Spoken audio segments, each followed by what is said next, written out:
On the night of April 5, 1944, two men walked out of the most lethal camp in the history of the Third Reich. They went through the gate, they boarded a train, and by noon the following day, they were in Prague. One of them was an SS guard.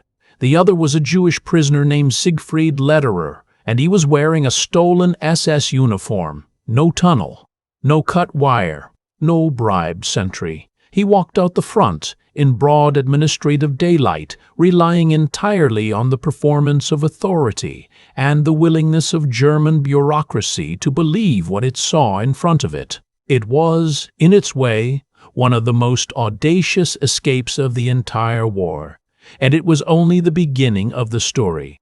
To understand what made this escape extraordinary, you need to understand where it happened. Auschwitz-Birkenau by 1944 was not a prison in any conventional sense. It was a systematic killing operation, the largest single site of mass murder in human history. 4 crematoria, gas chambers disguised as shower facilities, trains arriving from across occupied Europe, their passengers sorted on the platform within minutes. Most were dead within hours of arrival. The camp held roughly 90,000 prisoners at the time of Lederer's escape, surrounded by electrified fencing, watchtowers, dogs, and a bureaucratic apparatus engineered to make escape not just physically difficult, but conceptually unthinkable. But inside Birkenau there was one section that appeared on the surface to be different. It was called the Familienlager, the family camp. In September 1943, the Nazis had done something that broke their own established pattern. They transported thousands of Jewish prisoners from the Theresienstadt ghetto, known in Czech as Terezin, directly to Birkenau, but did not immediately separate families, did not shave heads, did not assign the standard tattooed numbers. They were kept together in a dedicated block and were even permitted to receive packages from outside. This was not mercy. It was a stage set. The Nazi regime was anticipating a Red Cross inspection and needed somewhere they could point to as evidence of humane treatment. The family camp was that somewhere, a constructed fiction maintained for propaganda purposes. Most of the prisoners inside it understood that something was wrong with the picture they were being shown. Some suspected the worst, but the full truth, what the smoke from the crematoria actually represented, what would happen when the Red Cross visit was over, that truth was still, for many of them, too vast to fully allow in. Siegfried Lederer was a prisoner in the family camp, and it was there that he crossed paths with a 22-year-old SS guard named Viktor Pestek. Pestek was Romanian, ethnic German, a Waffen SS volunteer since the age of 18. He had been stationed at Birkenau long enough that the daily mechanics of the place, the selections, the smoke, the arithmetic of death should have become routine. For most of the men in his position it had, but somewhere in that routine, something in Pestek did not follow the expected path. He became attached to a prisoner. Her name was Renee Neumann. She was a young Jewish woman in the family camp, and according to survivor accounts collected after the war by the historian and former Auschwitz prisoner Hermann Langbein, Pestek had developed what can only be described as a serious emotional investment in her survival. What exactly passed between them inside the camp is not recoverable from the historical record. What is recoverable is what Pestek decided to do about it. He wanted to get her out. And to get her out, he needed a plan. And he needed someone he could trust with that plan. He chose Siegfried Lederer. Why Lederer specifically, the sources do not make entirely clear. What is clear is that Pestek approached him, laid out the scheme, and Lederer, a Jewish prisoner inside Auschwitz being asked by a uniformed SS guard to trust him with his life, made the calculation and said yes. That required a specific kind of nerve that is not easy to describe from a distance of 80 years.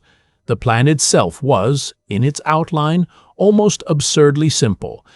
Pestek had access to a spare SS uniform. He could produce documentation, or plausibly forged versions of it. The camp ran on the performance of order. Guards were not scrutinizing other guards' faces. Checkpoints were looking for the signs of disorder, of fear, of something wrong. If Lederer wore the uniform and walked with the posture and the bearing of a man who had every right to be exactly where he was, there was a chance, not a certainty, but a chance that the checkpoint would wave them through without a second look. The terror of this plan was not its complexity. It was its simplicity. Everything depended on Lederer's ability to suppress, for however long it took to pass through that gate, every physical manifestation of the fear he must have been feeling. A wrong glance, a hesitation in his step, the slightest tremor in his face at the wrong moment, any of it could have ended the escape immediately and would almost certainly have ended his life. On the night of April 5th, 1944, they walked to the gate and they passed through it. The historical record gives us no detailed account of that moment, no testimony describing what the guard at the checkpoint said, whether anyone looked twice, whether Lederer's hands were steady. What the record gives us is the fact they passed.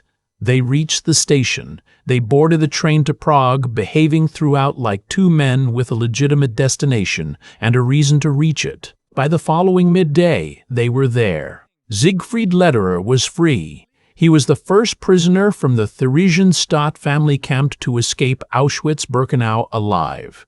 For most escape stories, that is where the narrative arc resolves. Survival, freedom, relief. Lederer's story turns in a different direction entirely. He had gotten out. But the people he had left behind, the thousands still inside the family camp, inside the wider camp complex, they were still there. And Lederer knew something about their situation that they did not fully know. The family camp was not a permanent arrangement. The propaganda purpose it had been created to serve would eventually run its course, and when it did, the prisoners inside it would be sent to the gas chambers. He had seen the camp from the inside. He understood the machinery. He had to warn them. Specifically, he had to warn the Jews still living in Theresienstadt, the ghetto in Bohemia, from which most of the family camp prisoners had originally come, that the transports east were not resettlement. They were extermination. He made contact through underground channels. He went further, according to some accounts. He actually entered Theresienstadt clandestinely at significant personal risk to deliver the warning in person. He spoke to community leaders and members of the ghetto administration. He told them, as clearly as he could, what he had seen. They did not believe him, or rather, and this is the distinction that matters, they could not believe him. The truth Lederer was carrying was one that required its recipients to accept something that had no precedent in their experience and almost no parallel in recorded history, that an industrial killing operation of this scale was not only possible but actively ongoing, that the postcards some of them had received from transported relatives, carefully worded, stamped with future dates, the product of a deliberate Nazi deception campaign designed to create false evidence of survival, that those postcards were fabrications, that the people who had written them were, in most cases, already dead. The mind does not travel easily to that place. The Israeli educator Ruth Linn, who studied the psychology of testimonies from this period, wrote about what she described as a collective inability to let certain kinds of information change the existing picture, not active denial, not conspiracy, but something more fundamental. The gap between what a person is told and what a person can actually integrate into their understanding of reality. Lederer had the truth, but the infrastructure for receiving it, the psychological readiness, the institutional willingness to act on it, was not there. Some believed him privately. Some may have suspected he was right and found the conclusion unbearable. The deportations continued regardless. In the spring and summer of 1944, thousands of prisoners from the Theresienstadt family camp were gassed. The family camp was liquidated. Viktor Pestek, meanwhile, had not finished what he had started. He had gotten Lederer out, but his original purpose, the reason he had devised the plan in the first place, was still unresolved.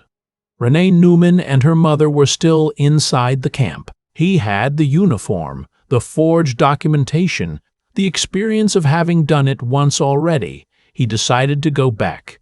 What happened next is where the historical record becomes unstable in its details. Hermann Langbein, drawing on multiple survivor testimonies, was careful to note the divergences between different accounts of Pestek's second attempt. What is consistent across the sources is the outcome. Pestek returned to the vicinity of the camp with the intention of extracting Renee and her mother using the same method. Something went wrong. He was identified. He was arrested. The exact sequence, who saw what, who said what, whether there was betrayal involved or simply bad timing, belongs to the layer of events that cannot now be fully reconstructed. Viktor Pestek was interrogated and executed on October 8, 1944. He was 23 years old. Renee Neumann did not get out. Pestek was a member of the SS. He had served willingly in an institution whose purpose was mass murder, and he had done so in full knowledge of what that institution did. None of what he did at the end changes that. But it is also simply true that he risked his life and ultimately gave it in an attempt to save two people from the machine he had been part of. That sits uncomfortably alongside the other facts, as it should. The historical record does not resolve that discomfort, and neither should we. Lederer survived the war. He continued living under a false identity in Bohemia, participated in resistance activities, and made it through to 1945. Afterwards, he testified. His account became part of the documentary record through which historians have pieced together what the family camp was, how it functioned, and what the Nazi propaganda operation around it was designed to conceal. His name appears in Langbein's essential work on Auschwitz, in Yad Vashem archives, in the overlapping testimonies of other survivors. He is there if you look for him, but there is something about this particular story, the escape, the warning, the failure of that warning, that does not fit neatly into the shape that wartime survival narratives usually take. It is not a story of heroism rewarded or truth ultimately prevailing. It is a story of a man who did something nearly impossible and then found that the harder thing, getting people to hear what he was telling them, was the thing he could not do. He passed through one checkpoint through sheer nerve and preparation. The second checkpoint, the one made not of wire and watchtowers, but of other people's capacity to absorb an unbearable truth, he could not pass through. What makes that worth sitting with, 80 years later, is that the second kind of checkpoint doesn't belong only to 1944. Lederer is not the last person who carried accurate, urgent, well-documented information about an ongoing catastrophe and ran directly into the human tendency to hold that information at arm's length. The specific circumstances were unrepeatable. The structure of the problem was not.